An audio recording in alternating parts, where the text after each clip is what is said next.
Nimeanza kulima bangi tangu mwaka mmoja, mwaka jana ndio nikangoa. Mwaka jana nilima ukangoa. Kidogo tu nikangoa. Kwa nini niling'oa sasa? Nilisikia kwamba yanasaka sana. Nikangoa.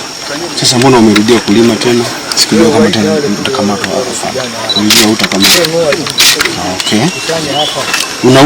Unauza shilingi ngapi ama mazao yako? Kale kama mfuko kadogo elfu 80.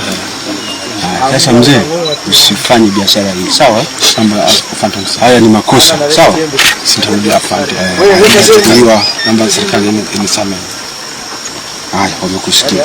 Leo majira ya mchana tumeweza kubaini kuwepo kwa shamba kubwa ambalo imestawisha bangi. Taarifa yenyewe kwa ufupi kuhusiana na tukio hilo ni kwamba katika kijiji hiki kinaitwa Busekeseke. Kijiji cha Busekeseke kiko katika kata ya Karebezo, tarafa ya Buchosa katika wilaya ya Sengerema. Kuna mwananchi mmoja ambaye anaitwa Mdumuka Kabika, jina maarufu Ziliona Tibakula. Ana umri wa miaka 60 na anaishi katika kitongoji cha Nyerere Road.